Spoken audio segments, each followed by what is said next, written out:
Thank you. Thank you. That was such a lovely introduction, Amy. Thank you so much. And thank you especially, of course, to Professor Freud and to the History Department and to the Drescher Center for the Humanities, and most especially to everyone who helped me get here today in terms of logistics and making sure that my flights worked and the hotel worked. All of that stuff is such important labor, and often we don't give it enough credit, so I'm extra appreciative. I'm just going to start my timer so that I make sure that I leave enough time for questions. Before I get started today, I did want to make sure that everyone was aware of some of the content warnings in terms of things that I'm going to be discussing today and some of the evidence that I'll be presenting.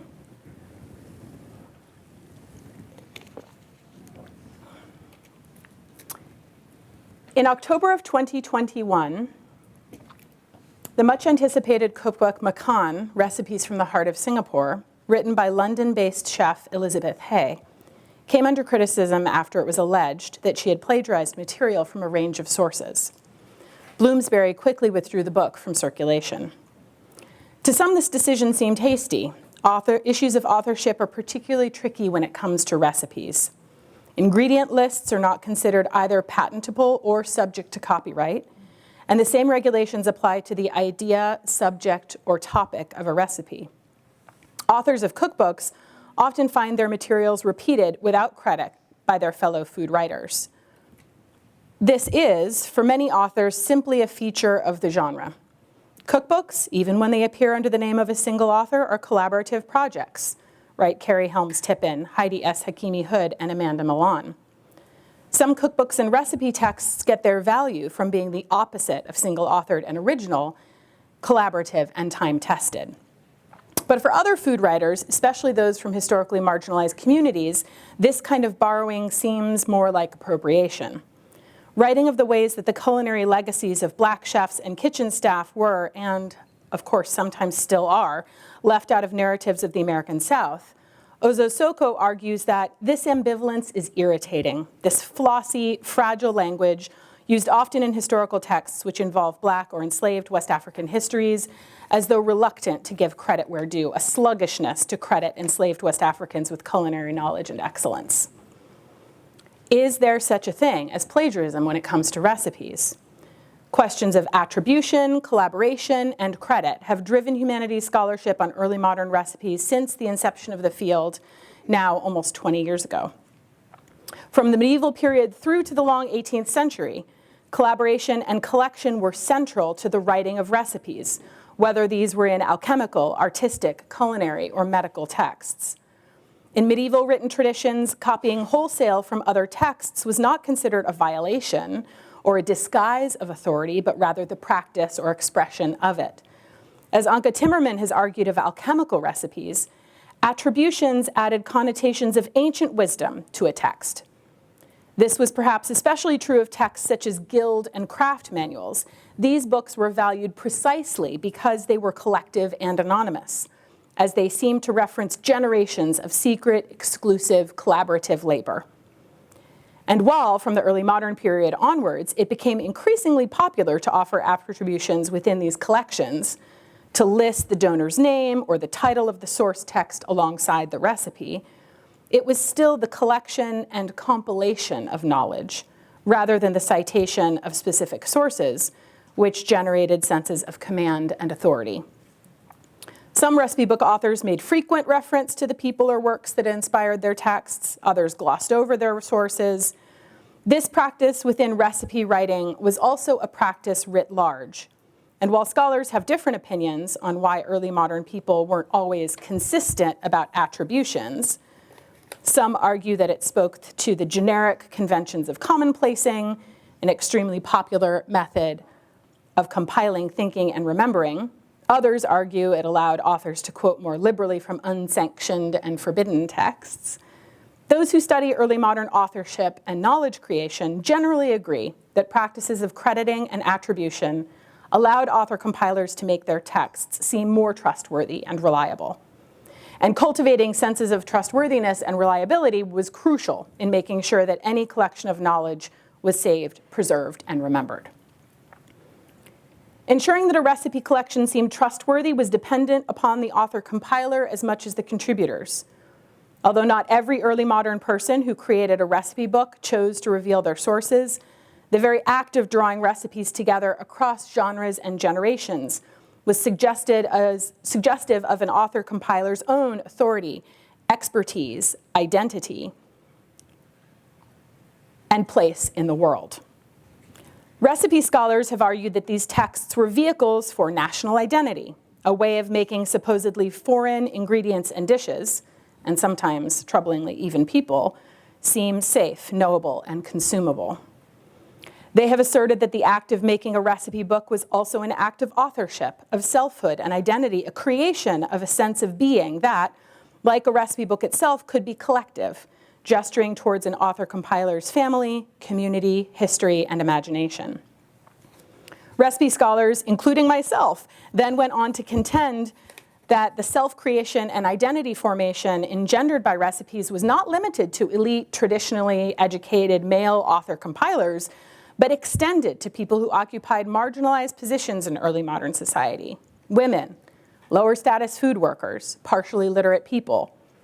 These marginalized people may not always have received full credit, we argued, but they were still part of the process of making these books. They acted and were named as references, as attributors and attesters. They were collaborators. But these arguments sit really uneasily alongside the complexities of early modern colonization, enslavement, and the Black Atlantic. That white Anglo-Americans profited from the labor, as well as the medical and culinary knowledge and skill of Black and Indigenous people, is, of course, something that historians of early America, of enslavement, and especially of Black foodways have long recognized. In 1998, Phil Morgan demonstrated in Slave Counterpoint that slave women were employed, as always, in truly domestic activities, which included food labor such as cooking, dairying, and raising poultry. In her 2012 masterpiece, High on the Hog, Jessica B. Harris explained that Black culinary history was fraught with the associations with slavery, race, and class that the United States has to offer. And in her 2017 book, Bound to the Fire, Kelly Fanto-Dietz argued that feasting in Virginia meant consuming the labor of slaves, literally eating the fruits of their labor. Black women, children, and men not only cooked food for their enslavers, they grew and raised the ingredients, they made the pots and pans, they even constructed the kitchens. And when meals were over, they scrubbed, scoured, cleaned, polished, and set the table anew.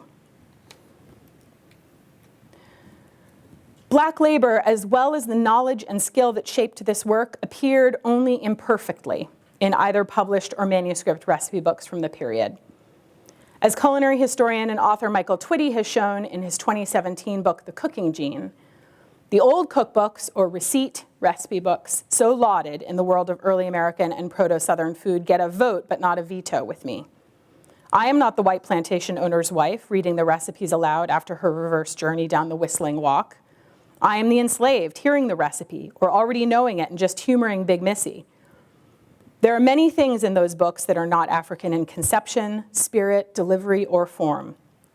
On the other hand, there are many things that are African or Afro-Creole: okra soup, barbecue, red rice or tomato pilau, pepper pot, fried chicken, peanut soup, and the like. In these books, you can feel the culinary birth pangs of America. As Twitty describes so eloquently here, Black food cultures may be evidenced in recipe books, particularly in the form of named dishes such as okra soup, barbecue, and others, although the dishes that Twitty names are much more likely to be found in 19th and 20th century books rather than early modern ones. But even if African and Afro-Creole dishes were written into the recipe books, Black women and men didn't share the same relationship to these contributions or to the books themselves as did white author-compilers. I am not the white plantation owner's wife, says Twitty. I am the enslaved hearing the recipe or already knowing it. This has led some scholars of Black foodways to conclude that 17th and 18th century recipe books hold only limited use for study of the Black culinary diaspora. As Dietz goes on to argue, the history of African foodways in America traditionally existed only in the minds of the cooks. Until the 19th century, there was no written record.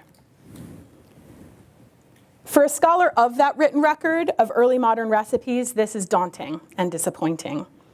Early modern recipes do bring valuable insights to phenomena such as global consumerism, scientific revolutions, medical marketplaces, patterns of sociability, networks of knowledge and inquiry, eco-criticism and ecofeminism, vernacular knowledge, and women's authoritative and authorial voice. But recipe book silences are also worth parsing.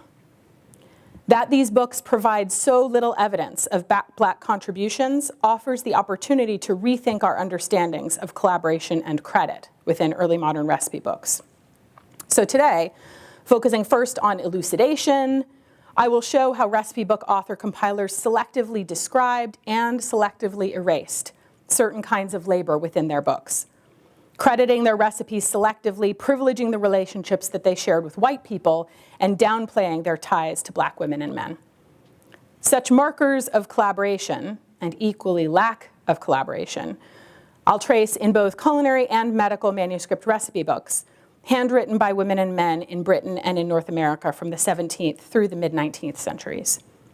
The examples today are going to focus particularly upon books compiled in places where enslavement was widespread, and where we know that Black people did most, if not all, of the kitchen, garden, and still room labor, places like Virginia, North Carolina, and South Carolina.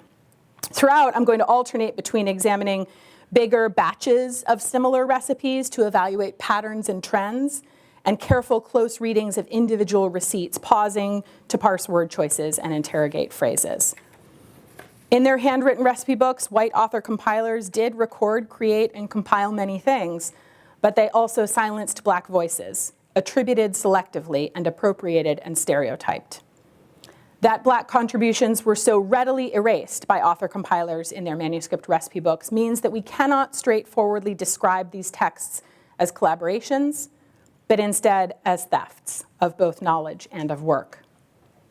Thinking through the grim, stubborn silences in 17th and 18th century manuscript recipe books can help us to better understand early modern Anglo-American constructions of race and racism. And careful, suggestive reading of the ingredients, tools, and techniques in these books might help us to recover some elements of Black culinary innovation and contribution. This is a recognition that is long overdue. In most Anglo-American recipe books, in the colonies as well as in the metropole, food labor was implied rather than delineated. So recipes didn't always elucidate or note the growing process of ingredients. In the anonymous late 17th century British manuscript entitled Cookeries, for example, held at the Folger Shakespeare Library, a recipe to bottle plums called for the maker to take your plums before they be too ripe, failing to mention the work and skill involved in planting and cultivating plum trees, choosing and picking those not too ripe fruits. And this was equally the case with raw ingredients as with ready-made ones. Margaret Baker's 1675 recipe to take pockholes out of the face, it's an important one, described how the maker would create a salve and then beat it and wash it with rose or orange flower water, but omitted reference as to how this rose or orange flower water was to be made. Sometimes recipes mentioned or relied upon earlier entries.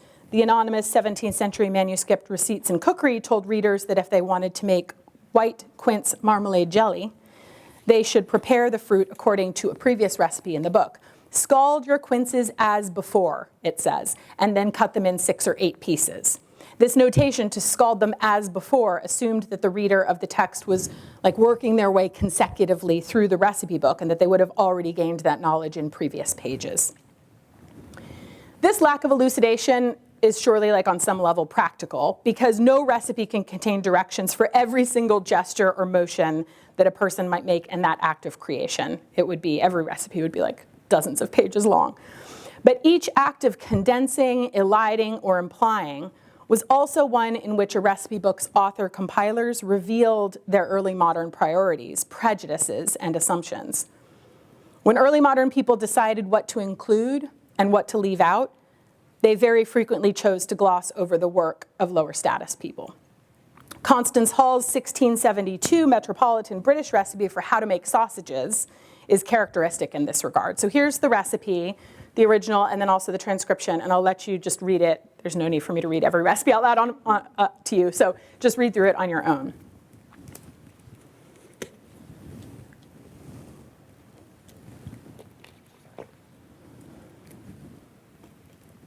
So if we read this recipe by focusing on the ingredients, which I've depicted here in bold, we can gain a sense of the hidden labor involved in this dish, as well as the kind of people who might have performed it. Hall calls for a leg of pork.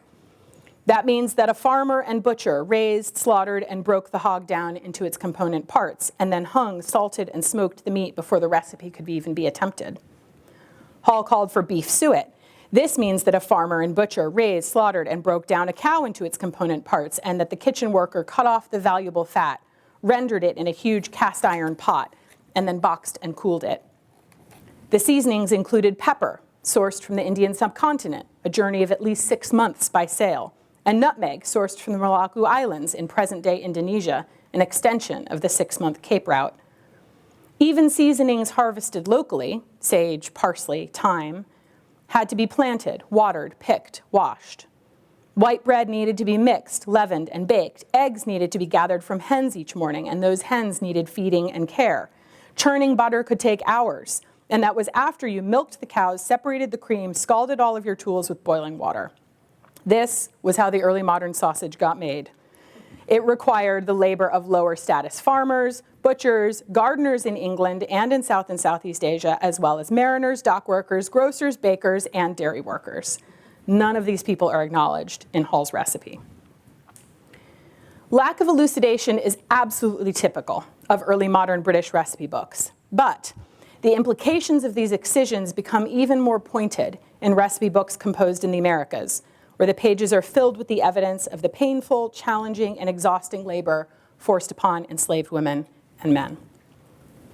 Turning to a close reading of a single recipe from 1756 and focusing this time on the verbs in the recipe, depicted in bold, we gain a fuller recognition and appreciation for the labor of the Black women, children, and men who were held in bondage, in this example, within the confines of Eliza Pinckney's South Carolina home.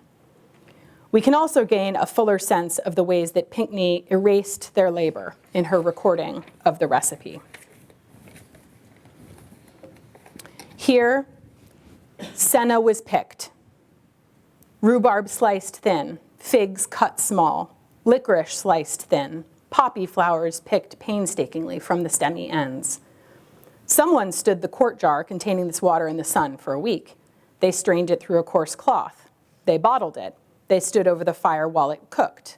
They shook the bottle twice a day. And we know that Black people did all of this labor, enacted all of these verbs, not just because of demographic data, although even that data alone is extremely suggestive, showing us that in mid-18th century South Carolina, all labor of this kind was done by enslaved people, but because of what we know of Pinckney herself. Eliza Lucas Pinckney, who lived from 1722 to 1793, was born in Antigua to a slave-owning family. The family relocated to South Carolina, where, at around the age of 17, Pinckney began managing the estates, which included domination of the Black people held in bondage on the properties.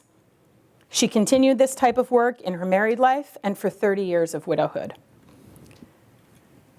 Rachel Love Monroy's 2021 piece for the Recipes Project analyzes Pinckney's other extant household papers, including those which describe the women, men, and children held in bondage on her estate, to show that enslaved people did perform many of the tasks outlined in her recipe book.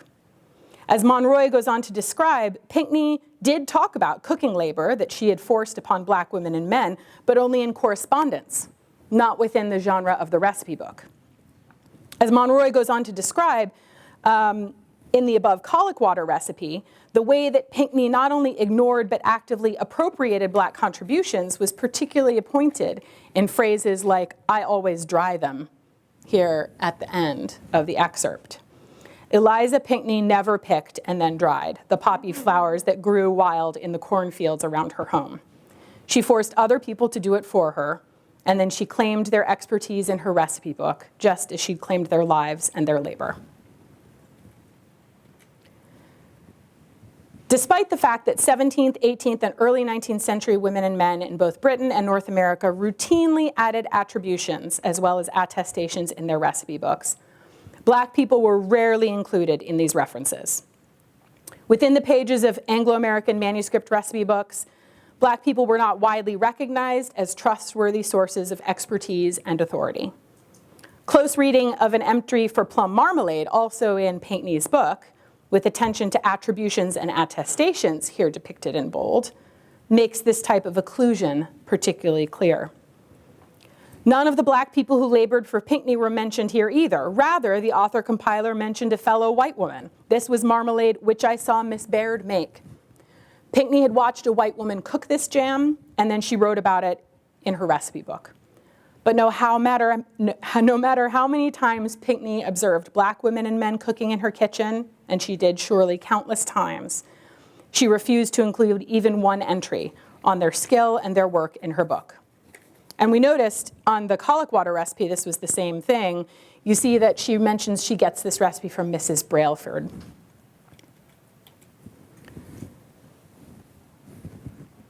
This was a refusal which defied both pattern and habit in the ways that Pinckney thought about recipes and the way that she wrote them down. Enslavers did very occasionally mention the people that they held in bondage in their recipe books. One notable exception in this regard was the Virginia housekeeping book of Eleanor Nellie Parke Custis Lewis, one of Martha Washington's grandchildren.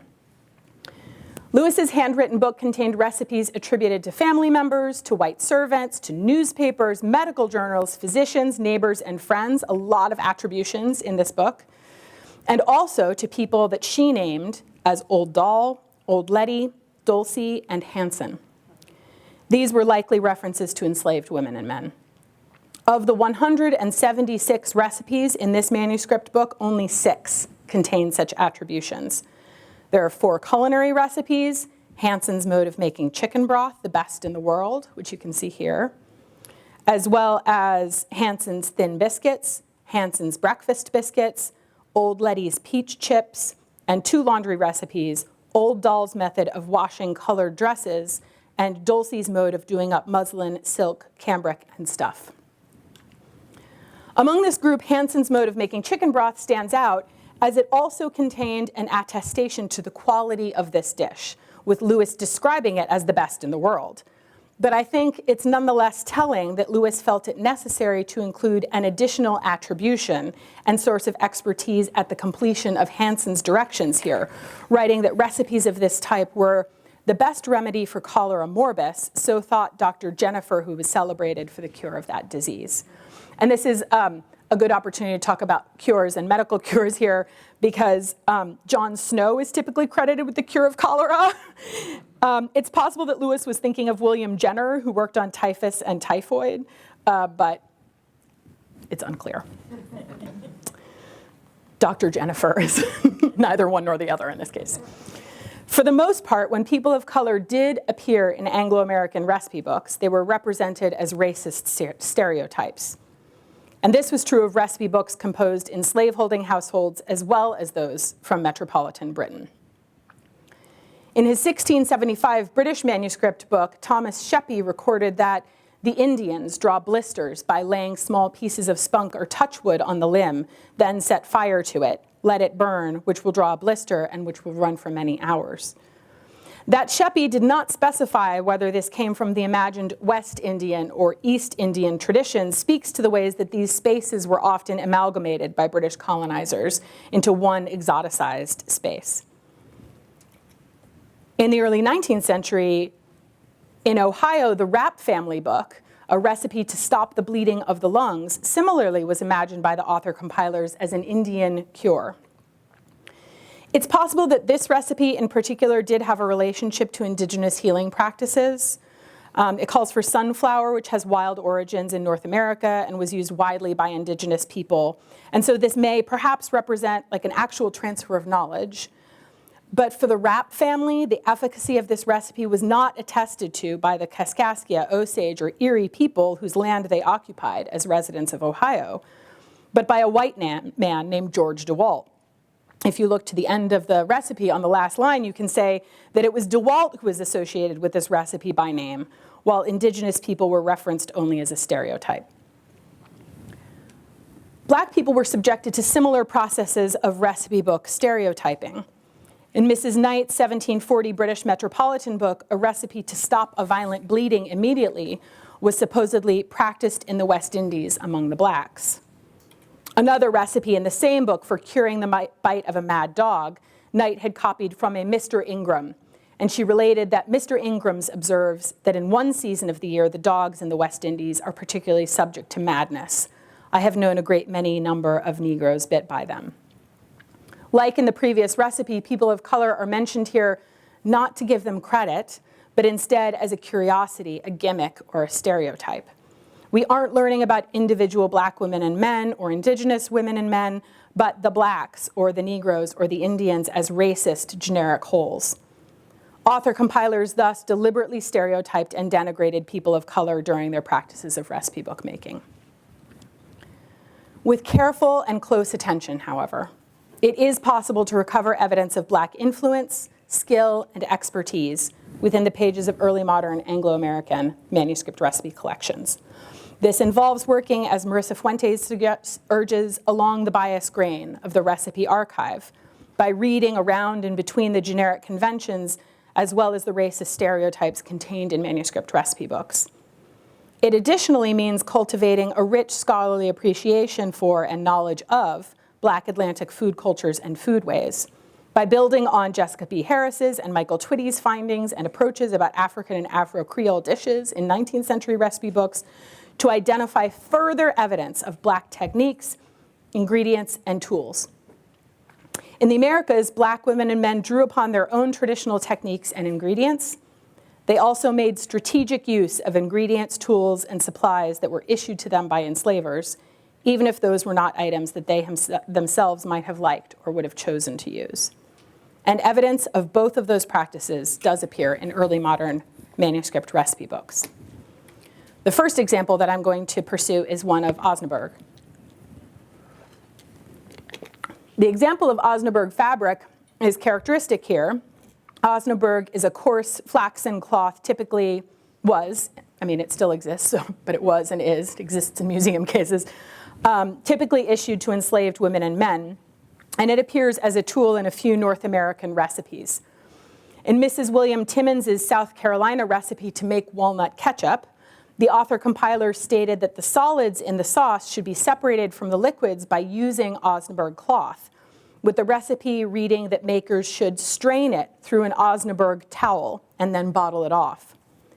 Similar instructions and a similar use of Osnaburg appeared in the North Carolina manuscript recipe book kept by M. Lewis, with the author-compiler's recipe to clarify beeswax, including a note that makers should take the wax up in an Osnaburg bag and put it in a pot of clear water to boil.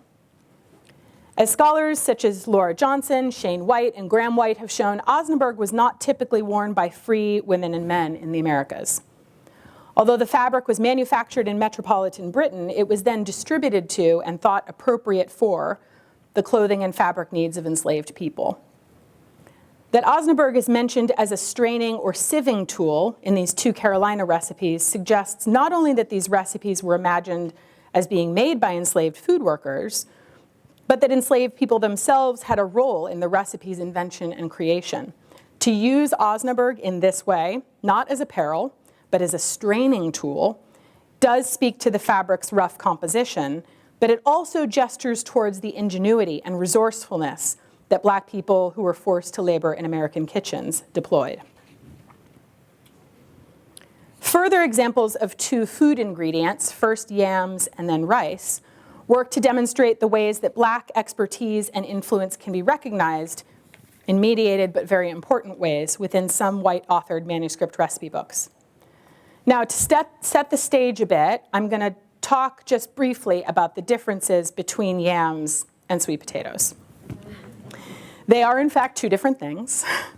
Both are edible tubers, but sweet potatoes, wild grown in the Americas, are sweeter, smaller, and less fibrous than are yams, wild grown on the African continent. Today in American grocery stores, when you purchase tubers labeled yams, they are almost always certainly sweet potatoes. Yams are actually immediately recognizable. Hairy and huge, they look more like a log than a root. I'm going to show a clip from PBS NewsHour about Stephen Satterfield and Jessica B. Harris's fabulous Netflix docuseries High on the Hog, which is a totally amazing series about the role that Black foodways have played in the creation of America and American cuisine. And if you haven't seen it, I highly recommend it. This short clip not only shows you what true or real yams look like, you can see them in the background in the opening clip when Harris and Satterfield are walking through the market. They look like logs. They're walking, you can see people tossing the yams around. But the clip is also great because it gestures towards the role that yams play in Black cuisines in the past as well as in the present. We'll see if the sound is working. Nope. Let me see. Audio mute. Maybe if I click that, that will work. Nope. Select different things. Oops. Always try like the simple things first.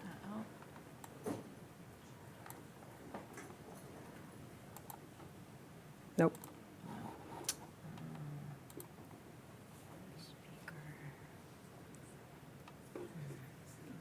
No. I don't think it would be that, right?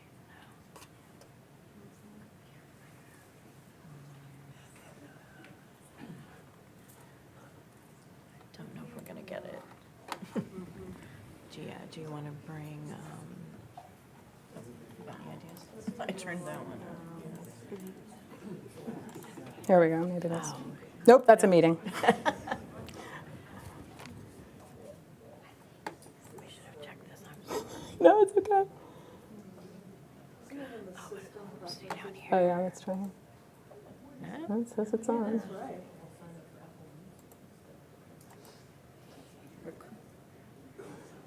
Well, I will play it so that we don't get too delayed. Unless, does someone knowledgeable in the audience know if there's like one button I should be clicking that I haven't already clicked? No, okay.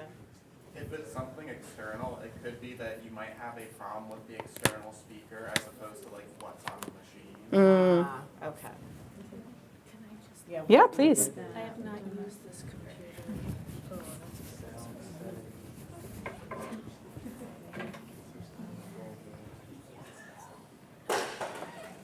Usually if it's like on the machine that's associated with the podium, it's pretty good, but. No, please, go right ahead.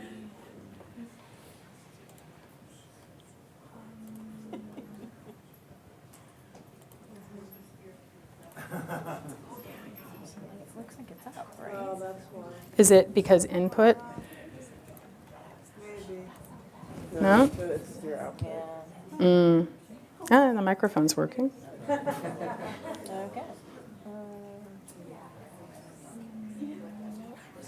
There's a scroll bar in there.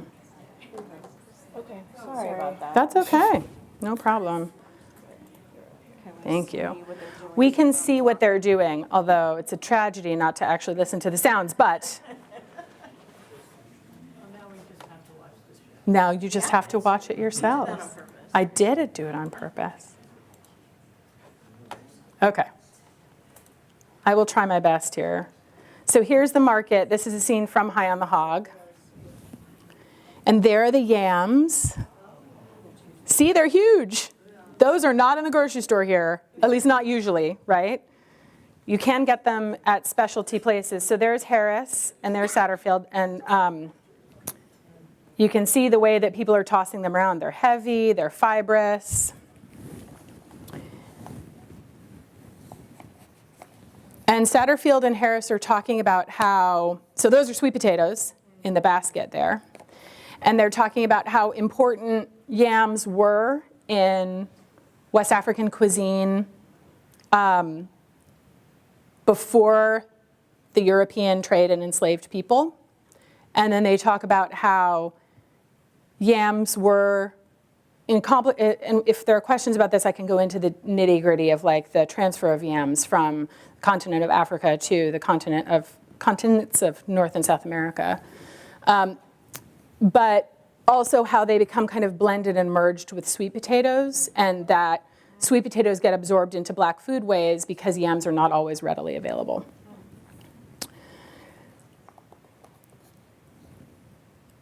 When Black women and men were kidnapped and forcibly relocated to the Americas, yams traveled with them, both culturally and literally. And in a few key examples, yams appear in early modern Anglo-American recipe books. Eliza Pinckney's book contains a recipe for yam pudding. And in this entry, we find evidence of a dish that was likely inspired by Black foodways. First, this recipe specifies the use of yams rather than potatoes or sweet potatoes. Yams were not typically grown in North America, but as South Carolina is subtropical, it is possible that this Pinckney recipe was referring to true or real yams, which only thrive in tropical or subtropical environments. The naming conventions are also significant, as the word yam rarely appears in most British recipe books, which instead typically reference potato. The techniques described in this yam recipe also offer evidence of Black foodways, with the tubers boiled dry before being pounded fine in a mortar for such a long time that the fibers separate from the flesh, allowing the paste to puff. This could very well have been inspired by West African culinary traditions, which prepared yams and other foods by using mortars to pound and grind food in just this way. As Judith Carney and Richard Razumoff have shown, fufu, a dish made with yams or potatoes and originating in the area that now comprises Ghana, Nigeria, and Cameroon, is made by boiling starchy tubers in water until they are soft and then pounding them into a pulp. Continuous stirring in a large mortar causes the glutinous mass to reach a sticky consistency with an appearance similar to, but much thicker than, mashed potatoes. This resonates with the yam pudding of the Pinckney book. Although the additions of butter, eggs, sugar, spiced wine, lemon, and citron are likely drawn from British and European food traditions, the preparation method of these yams is distinctly West African. A comparison with British recipes involving potatoes shows that in the metropole, people prepared their tubers quite differently. The George Bailey manuscript cookbook, the Bailey family was from Scotland, included a recipe to make potato pudding, where the potatoes were boiled and peeled before makers were told to bruise them in a pint of cream and pulp them through a hair sieve before mixing them with eggs, dairy, spices, and sack. Treating the potatoes more gently was also evoked in the Mrs. William Timmons South Carolina book. This recipe for potato pudding called for potatoes to be boiled, peeled, and the makers were then to mash them with the back of a spoon and rub them through a sieve. Even when recipe books did instruct makers to employ a mortar to pulp their potatoes, they did not mention boiling dry or grinding until puffed. The British Grenville family's recipe to make a potato pudding called for the potatoes to boil tender before being beaten in a stone mortar with butter, spices, sack, and eggs. The Pinckney yam pudding recipe stands out among all of these other potato puddings, not only in its use of yams, but also for its unique preparation and handling of the ingredients. In British recipes, potatoes were treated much more delicately. But the opposite was true for rice. British people have what is a probably justified reputation for cooking rice too aggressively, as this BBC cooking clip demonstrates. Now, I'm going to try just one more thing, which is to turn off my microphone because it's possible that it's got two sources going on. Let me see.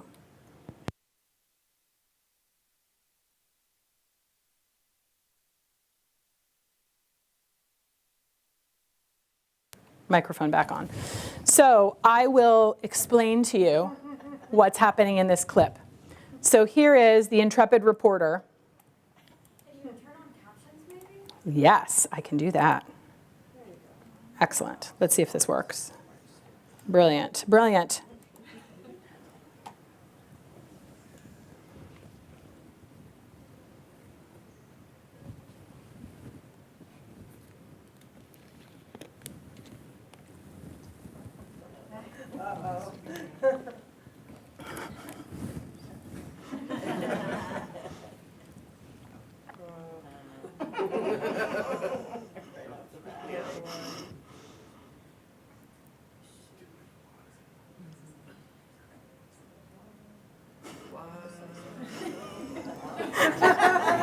I love her face.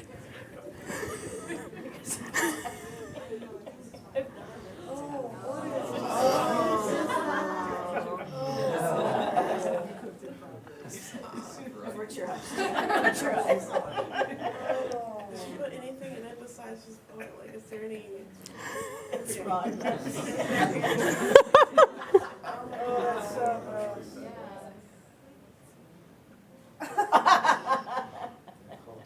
So she says, I've served this to people. That's the thing. And she says, and have they never come back, right? Which might very well be true.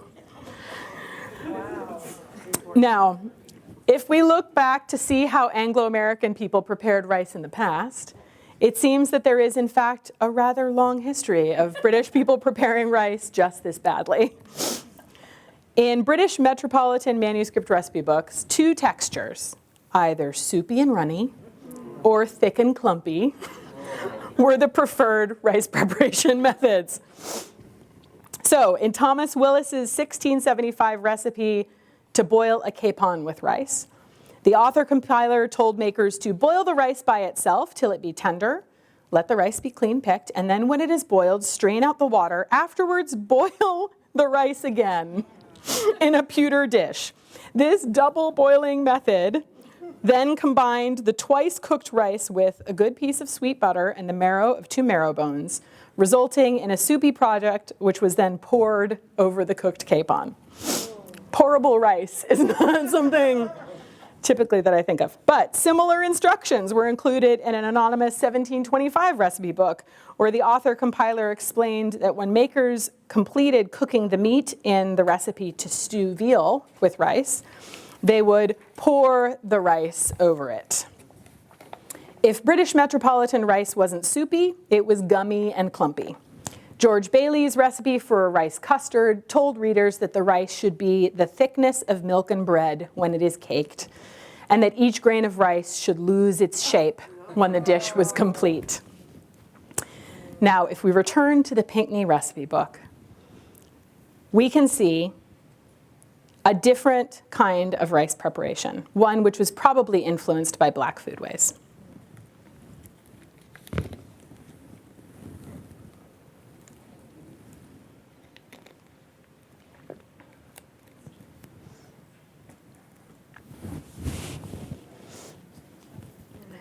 This recipe for rice would have resulted in a tender product which was treated gently and without a lot of manual intervention on the part of the cook.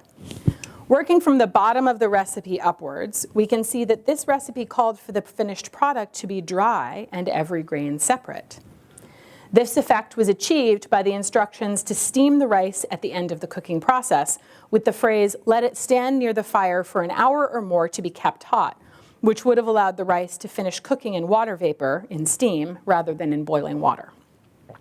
Steaming rice, in order to ensure that the grains separate, was in fact a technique perfected and preferred in the Black foodways of the African diaspora. As Michael Twitty has argued so persuasively, African women didn't favor a sticky rice, but rather a rice where every grain is separate, produced by boiling for 15 or 20 minutes, pouring off the water and cooking over a low heat, or allowing residual heat to steam the rice. That is a description which exactly mirrors the description in the Pinckney book. These guidelines are echoed by other scholars of Black foodways, Southern foodways, and agriculture. David Shields has noted that one of the characteristics that traditionally made and today makes the historic rice varietal Carolina Gold so desirable is that the grains separated nicely when cooked. Jessica B. Harris has written that in 18th century Charleston, elite slave owners always had on each table a bowl of the fluffy grain that created the colony's wealth, and that this was a dish produced by African hands who fed the colonists a creolized diet that placed the emphasis on the rice that was the source of their wealth. These and other rice dishes entered the Low Country culinary repertoire and made the transition smoothly from West Africa to slave cabin to the big house kitchen. The distinctive rice varieties and cooking techniques of Black Atlantic foodways, past and present, is further described by Nigerian food historian Ozo Soko, who highlights the characteristics of jollof rice, the national dish of Nigeria, as part of World Jollof Day. So here, let me do the same amazing closed captioning. Okay.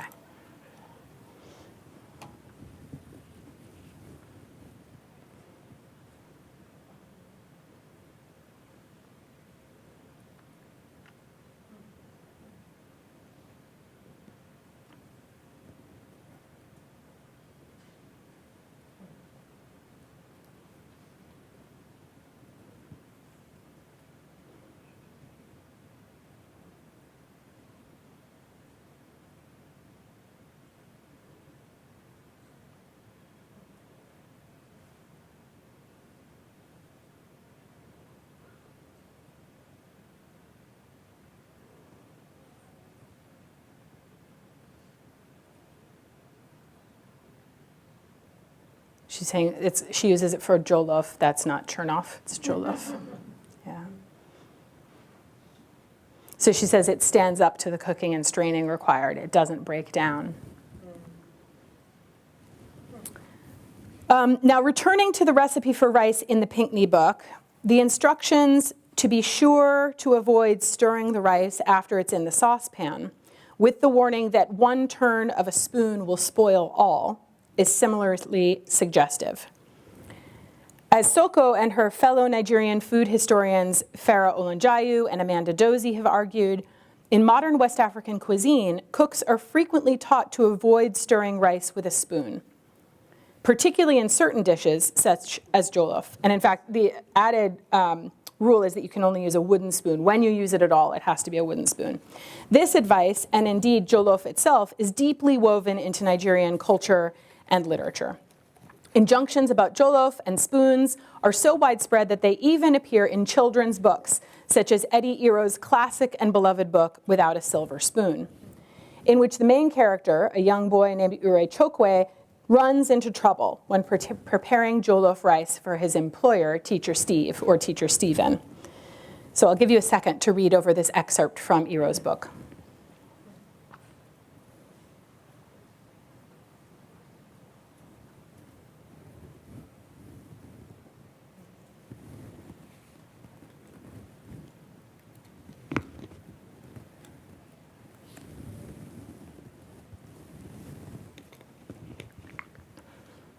Notice how, too, in this excerpt, he talks about leaving it on the fire for 10 minutes to steam.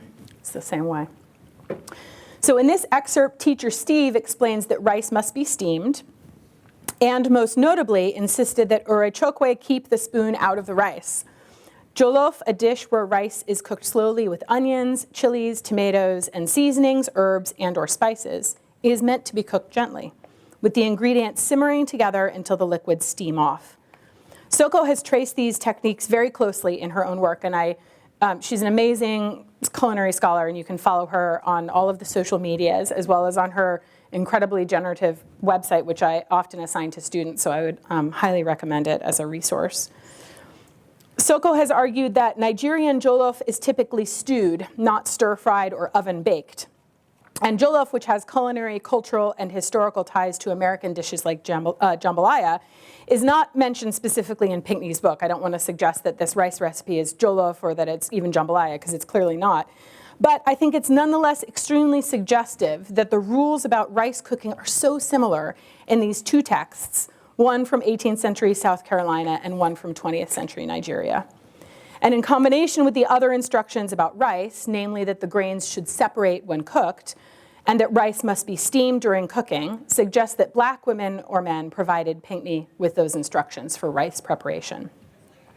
As these examples of Osnaburg, yams, and rice suggest, close reading of white-authored British and North American manuscript recipe books can provide intriguing glimpses into the ways that Black expertise and skill might have influenced these texts.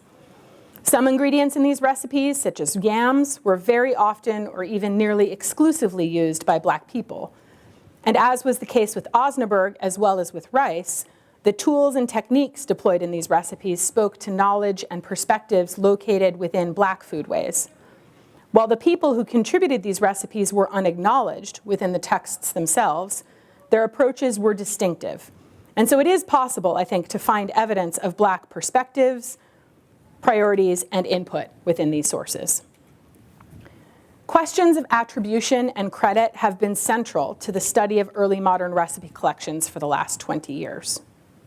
Scholars of early modern recipes have worked to recognize that these texts were influenced and shaped by many different people. Family members, friends, and neighbors contributed to one another's books. Medical and scientific authorities shaped them too, providing author-compilers with seemingly reliable sources of information and assistance. Some recipe collections, such as those formulated within guilds, were deliberately and purposefully collective. Recipe scholars have worked to show that these texts were often collaborative efforts, showcasing the input, influence, and skill of many different individuals and institutions. But for scholars of the Black Atlantic and of Black foodways, these findings seem much less applicable and realistic. Early modern manuscript recipe books, so full of information, seem silent when it comes to Black contributions and ideas. As this talk has shown, that was an entirely purposeful elision. Anglo-American author-compilers, normally so ready to elucidate, attribute, and attest in their manuscript collections to their myriad connections with cooks, makers, artists, practitioners, and scientists, employed a different kind of writing praxis when it came to Black contributions. Their recipe collections constituted a conscious, deliberate effort to erase the influence of Black people, to appropriate their labor and knowledge, to caricature and mock them, and ultimately to help shore up 17th and 18th century institutions of enslavement and structures of racism. If we continue to argue that recipes and recipe collections were formative in the creation of early modern Anglo-American identity, we must also recognize that white supremacy and racism were included within that identity, right alongside constructions of gender, social status, family, community, and craft, the things that in the past we have associated with recipe books. Despite the efforts of Anglo-American author-compilers of these recipes, evidence of Black expertise, skill, and experience did still occasionally shine through. Whether it was through a fluffier bowl of rice, a technique for a smoother yam pudding, or a more ingenious way to strain liquids from solids, these additions reveal glimpses of the Black women and men who invented them. Today, close attentions to the techniques, preferences, and ingredient profiles in these books can show us that Black people did shape early American manuscript recipe collections, and that it is past time to give credit where credit is due. Thank you.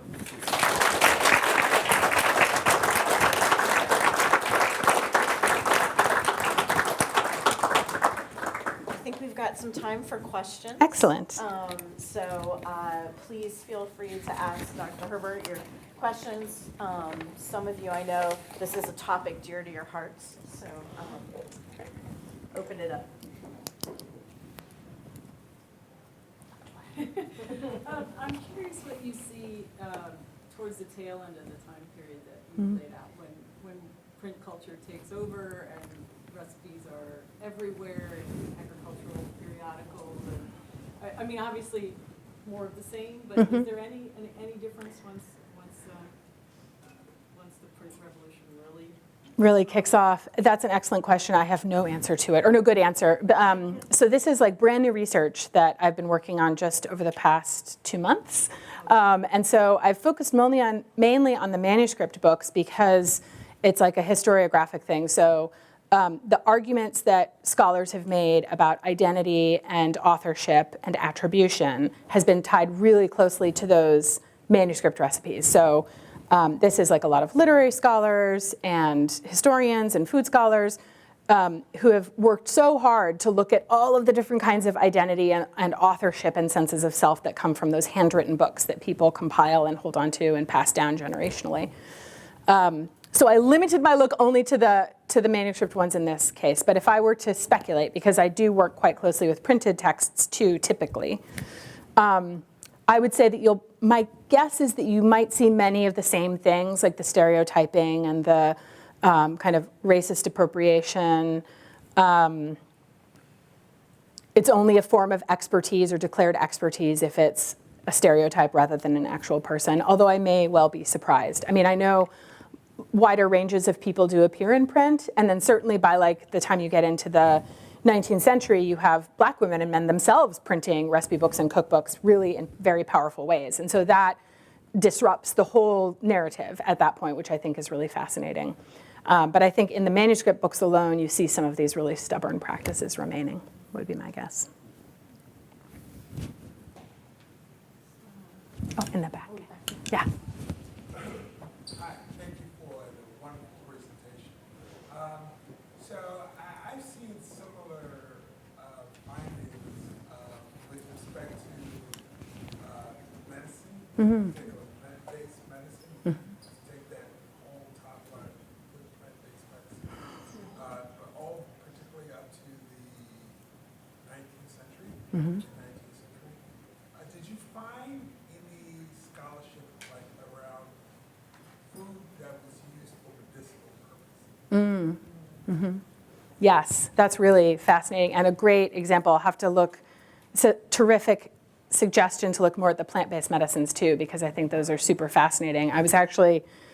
I've just, in another project that I'm working on simultaneously, which I don't recommend to anyone, I've been looking at evidence-mediated, but really suggestive and interesting evidence in enslavers' notebooks where they talk about observing cures done by black healers that they're holding in enslavement.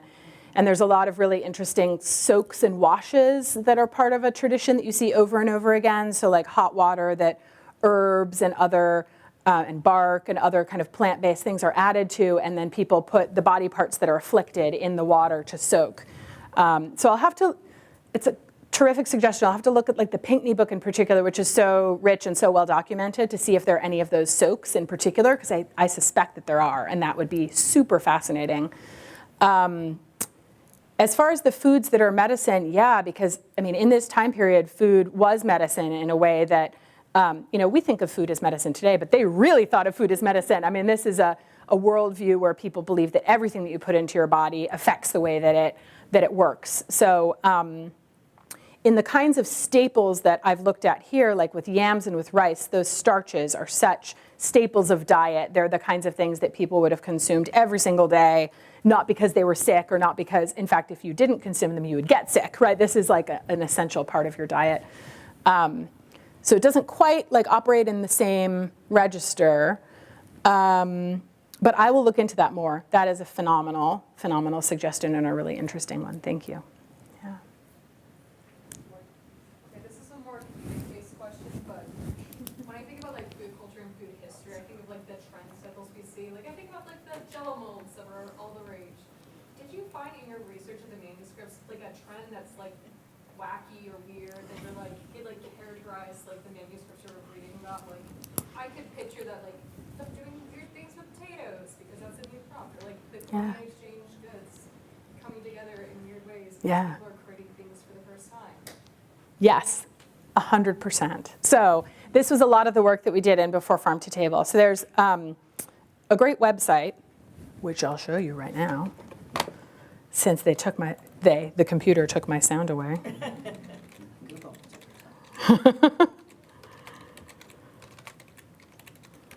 I think I've remembered this link correctly. Nope.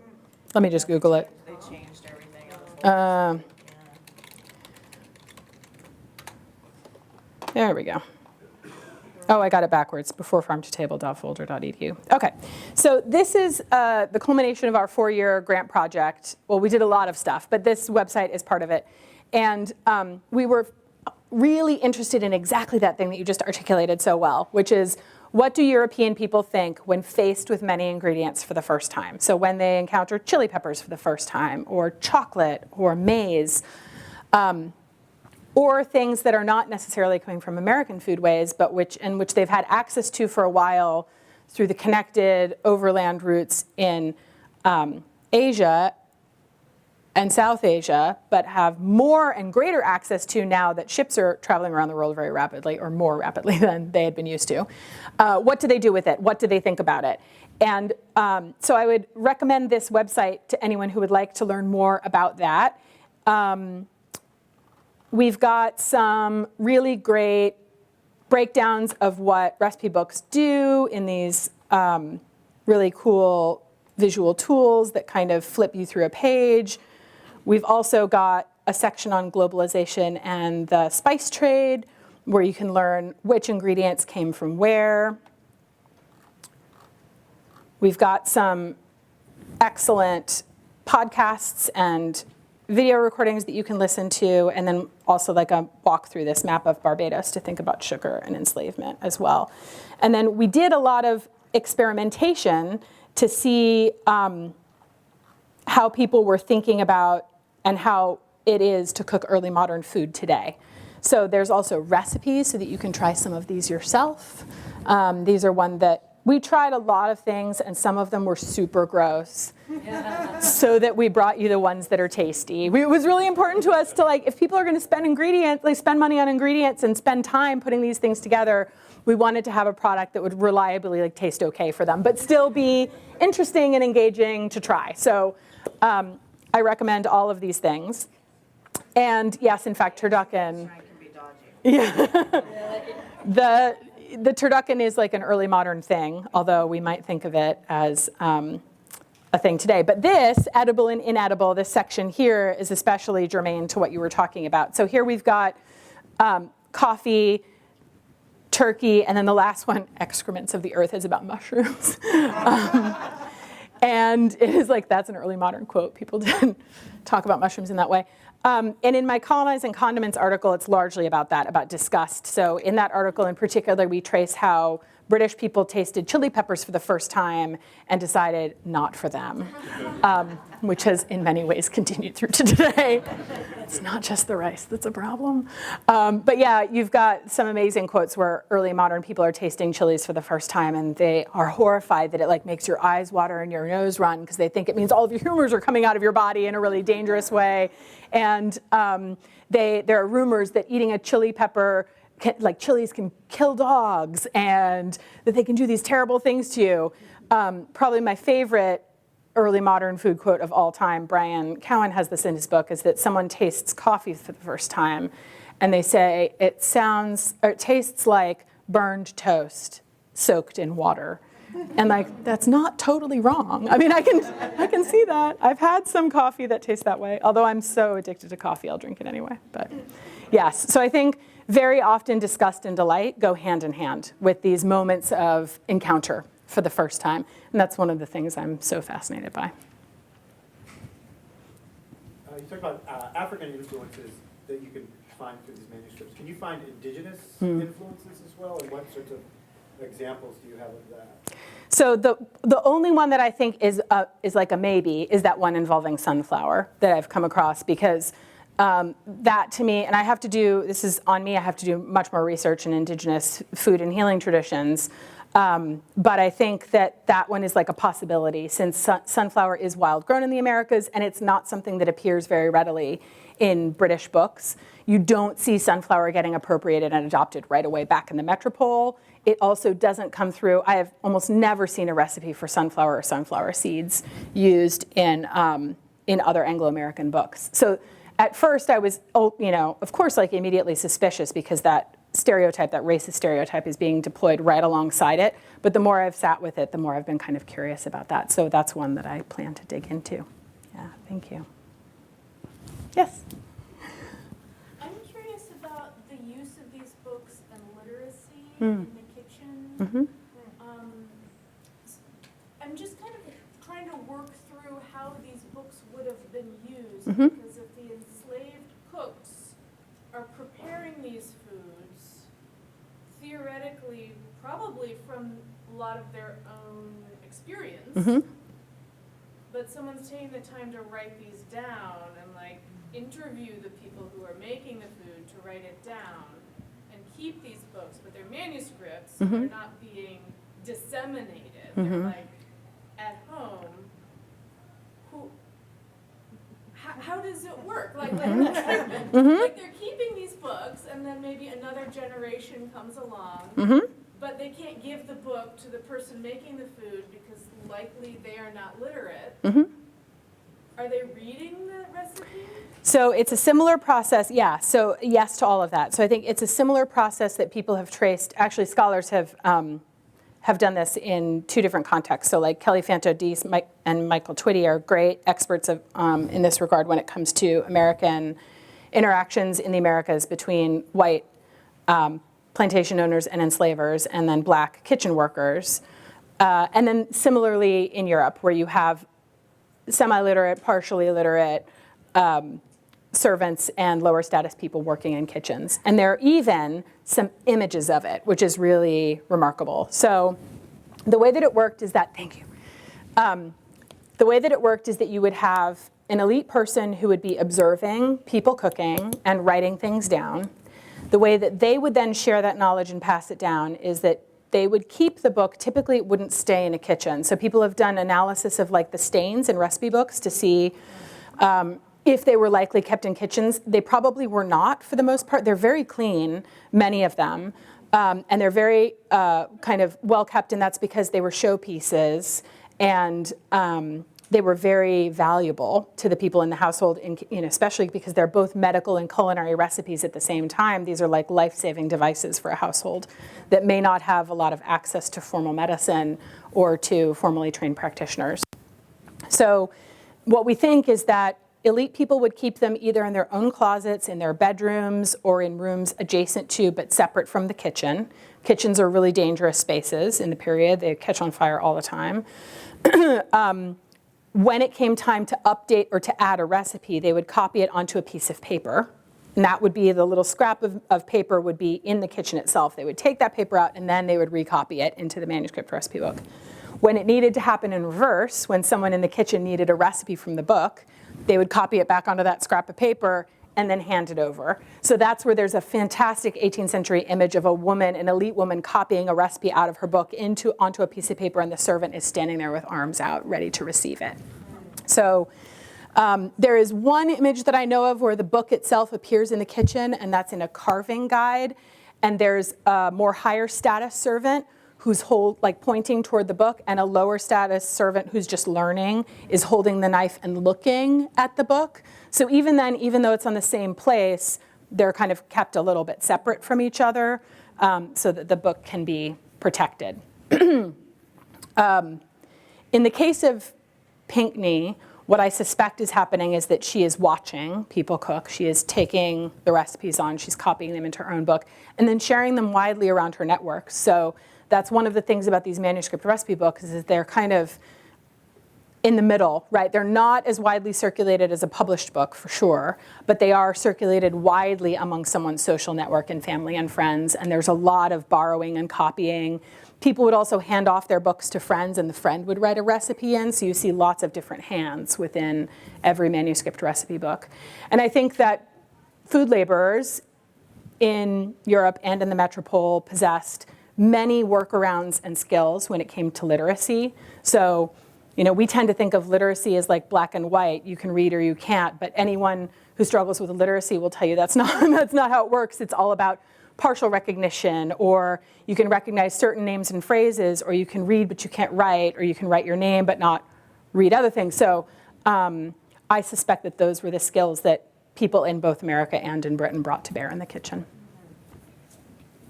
So we have time for one more question as a group.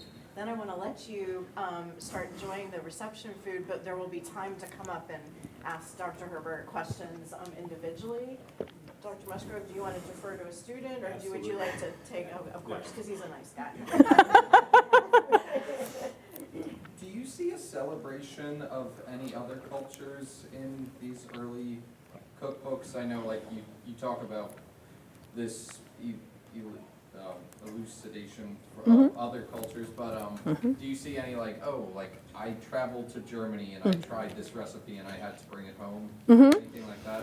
Yes. So this is part of the thing that I find so maddening about these early American books is that they are, most white recipe book authors love to include references to all the places where they've culled their recipes from. So it could be this, and it's not just elite people, right? It's certainly scientific journals and newspapers and travel themselves. So there's certain food cultures in the early modern period that are really prized. Italy and Germany, not so much, but France. People in England and in the Americas are delighted to talk about French recipes whenever they can. And they also credit lower status people a whole lot. So I took it out of the talk, lower status white people. I took it out of the talk because I was crunched for time, but that Ohio book, the Rapp family Ohio book, they talk about gaining a recipe from a Quaker man. They talk about recipe that they've garnered from a traveling woman, so like a person who was just walking through the town, who was probably a very lower status person. My friend and colleague Elaine Leong and I have identified in Britain recipes that are contributed by washerwomen, by nurses, by wet nurses. These are not high status people within an early modern household. Probably the most easily identifiable lower status woman that I've found in a recipe book is a recipe for a salve that was, quote unquote, given to me by a woman grown crooked in her hams. So what that means is that she has like a palsied leg, and and that she's got like contracted and difficult, like hard muscles. And so the salve makes sense in that context.